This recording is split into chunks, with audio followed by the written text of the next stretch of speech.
ये कहानी है आपकी, हमारी और पृथ्वी पर लाइफ के एग्जिस्टेंस की।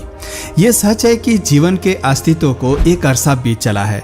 आज हमें लाइफ कई रूप में देखने को मिलती हैं। एक ही जीव में कई प्रजातियां देखने को मिलती हैं।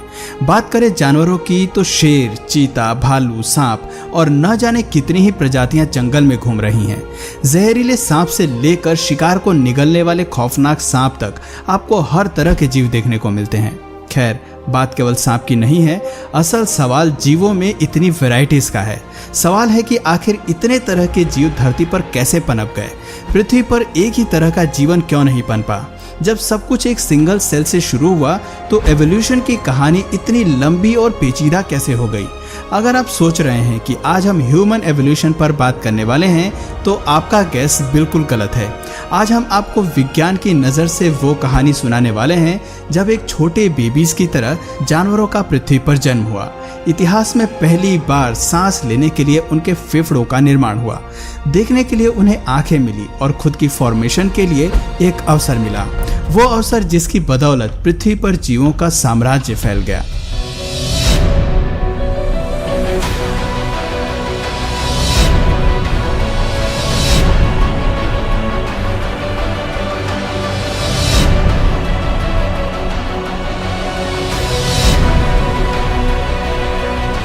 चार बिलियन साल पहले ये है हमारी पृथ्वी, जिसकी सतह पर केवल खौलते लावा के सिवाय कुछ भी नहीं था।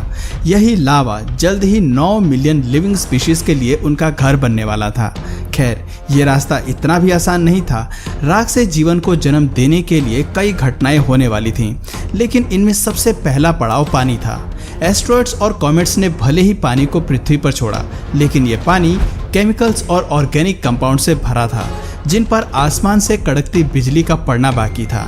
लाइटिंग स्ट्राइक के प्रभाव से पानी में मौजूद केमिकल एटम्स ने जुड़कर एक चेन बनाना शुरू किया, जिससे जेनेटिक मटेरियल का निर्माण हुआ।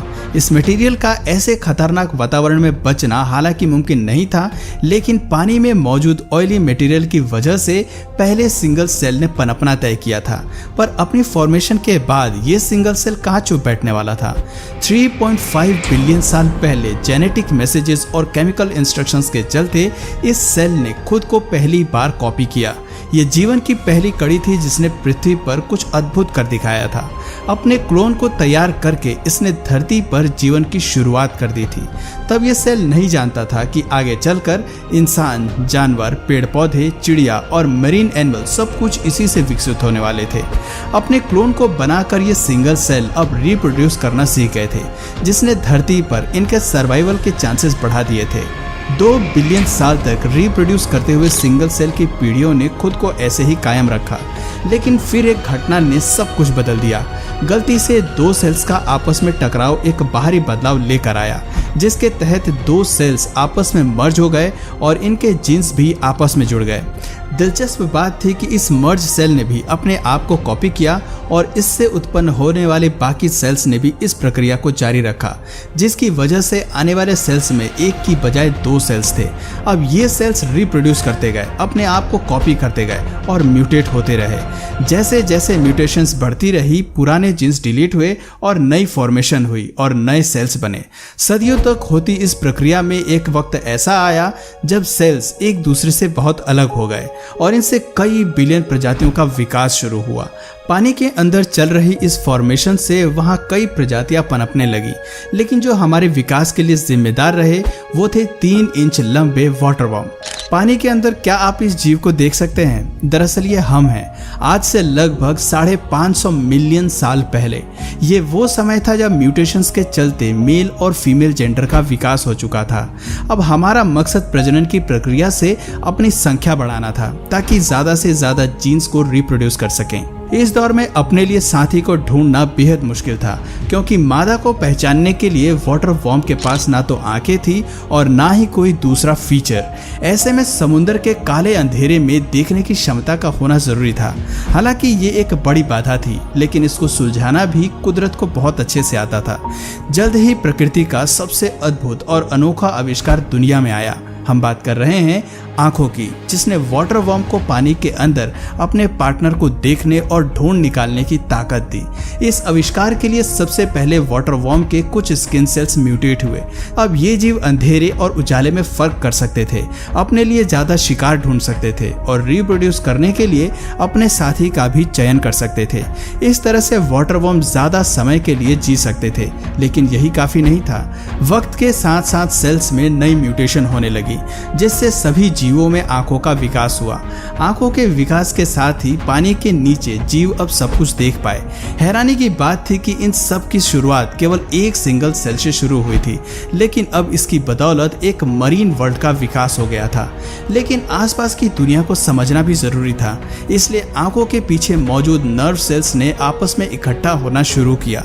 शुरुआत में ये ऑर्गन बेहद छोटा था, लेकिन वक्त के साथ ये जीवों के शरीर का सबसे जरूरी और रहस्यमय हिस्सा बन गया। हम बात कर रहे हैं दिमाग की। जी हाँ दोस्तों, 521 मिलियन साल पहले जीवों में आंखों के बाद दिमाग का ही विकास हुआ। दुनिया में पहले दिमाग के विकास के साथ ही बहुत कुछ बदलने वाला था। आपको बता दें कि इस ऑर्गन का विकास तब हुआ था जब हम समुद्र में मछली के रूप में मौजूद थे, और ये मछली थी फुट लॉन्ग आर्मर्ड फिश। मछली में विकसित पहला दिमाग आसान फैसले लेने के लिए विकसित हुआ था। इस स्तर पर दिमाग आम जानकारी को प्रोसेस कर सकता था, लेकिन खुद को खतरों से बचाने के लिए रणनीति बनाने में सक्षम नहीं था। पानी में फुट लॉन्ग आर्मर्ड फिश को कई खतरों से बचकर रहने की जरूरत थी, वरना इसकी प्रजाति विलुप्त भी हो सकती थी। इसी खतरे से बचने के लिए 400 मिलियन साल पहले जेनेटिक चेंजेस की वजह से मछली की त्वचा पहले के मुकाबले सख्त होनी शुरू हो गई। खुद को खतरों से बचाने के लिए इन जीवों में दांत और जबड़ों का भी विकास शुरू हुआ, जिसका मतलब था कि अब ये मछली ज्यादा भोजन खा सकती थी, अपने लिए शिकार कर सकती थी। एक मजबूत शरीर के साथ 375 मिलियन साल पहले मछली में कई फीचर्स विकसित हो गए थे, जिसकी वजह से अब ये आराम से किसी भी शिकार को पकड़ सकती थी। लेकिन समस्या ये थी कि पानी के नीचे मौजूद ऑक्सीजन इसके लिए काफी नहीं था।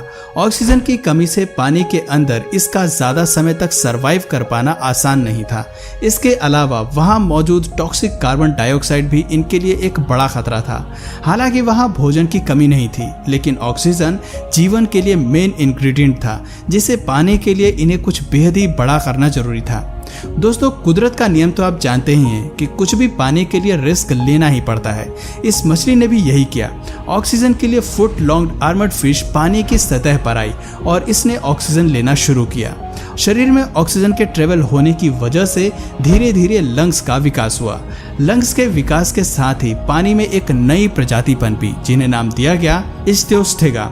इस्थियोस्थेगा असल में हम ही थे, और हम हवा और पानी दोनों में सांस ले सकते थे। हवा में सांस लेने के लिए हम लंग्स का इस्तेमाल करते थे, जबकि पानी में सांस लेने के लिए हमारे पास गिल्स थे। आज हमारे पास गिल्स नहीं है, लेकिन दोनों स्थिति में सांस लेने का मैकेनिज्म हमें आता है। पानी में रहते हुए इस इस्थियोस्थेगा को काफी समय हो चुका था, लेकिन बाहर की दुनिया की तरफ इनका खिंचाव ज्यादा था। 365 मिलियन साल पहले वो समय भी आया जब हमने अपना सर पानी से बाहर निकाला और हमारे सामने मौजूद जमीन की तरफ बढ़ने लगे। ये जगह हमारे लिए अनजान थी, लेकिन दिलचस्प भी। पानी के बाहर आकर हम इतिहास का रुख बदलने वाले थे और जमीन पर उस जीवन की शुरुआत करने वाले थे जो पृथ्वी का इतिहास बदलने वाली थी। फिर वो पल भी आया जब हम पानी से बाहर आए। इस्थियोस्थेगा ही वो पहले जीव थे जिन्होंने बाहर की दुनिया में आकर सब कुछ बदल दिया। लेकिन ये इतना आसान नहीं था। जमीन पर आने की कीमत भी इन्हें चुकानी थी। इनकी नर्म त्वचा सूरज की रोशनी झेलने के लिए नहीं बनी थी, इसलिए जमीन पर इनका विलुप्त होना पक्का था। लेकिन कुदरत इन्हें आसानी से खत्म होने देना नहीं चाहती थी। फिर वो दौर भी आया जब इन जीवों ने धीरे धीरे इस वातावरण में एडॉप्ट करना सीखा। सूरज की रोशनी से बचने के लिए धीरे धीरे इनकी त्वचा सख्त होती चली गई।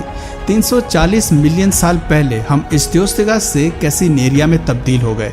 इसके साथ ही हमें मोटी चमड़ी और पंजों का निर्माण हुआ ताकि हम जमीन की सख्त सतह पर चलने के काबिल हो सकें। धीरे धीरे हमने अपने आप को जमीन के हिसाब से ढाला, लेकिन तपती धूप में अंडों का बचना मुश्किल था। प्रजनन के लिए इस्तेमाल होने वाली पुरानी प्रक्रिया जमीन पर किसी काम की नहीं थी। ऐसे में यहाँ कैसिनेरिया ने प्रजनन की एक नई प्रक्रिया को चुना जो आज भी कायम है। आज भी सभी जीव इस प्रक्रिया से ही रिप्रोड्यूस करते हैं, जिसे हम सेक्स कहते हैं। यहीं से जीवों में सेक्स की प्रक्रिया शुरू हुई। इस प्रक्रिया की जरूरत इसलिए पड़ी ताकि बच्चे एक हार्ड शेल्स के अंदर पैदा हो सकें। ये एवोल्यूशन का एक ऐसा मास्टरपीस था जिसकी वजह से जमीन पर जीवन एक नए सिरे से शुरू हुआ। धरती पर रेप्टाइल्स वो पहले जीव थे जिन्होंने अंडे देने शुरू किए। अंडे देने की वजह से हमें नए बेबीज में जेनेटिक वैरायटी देखने को मिली। इस वैरायटी ने हमारी प्रजाति को मरने नहीं दिया। आपको बता दें कि कैसिनेरिया वो पहले जीव थे जो पूरी तरह से जमीनी सतह पर रहने के लिए एडॉप्ट हुए और इनके बच्चे भी ऐसे वातावरण में आसानी से एडॉप्ट हो गए। ये जीव पृथ्वी के खुले वातावरण में सांस ले सकते थे, चल सकते थे और खुद के वजन को भी संभाल सकते थे। लेकिन एवोल्यूशन की कहानी केवल यहीं तक सीमित नहीं थी। अभी इसके साथ बहुत कुछ होना बाकी था।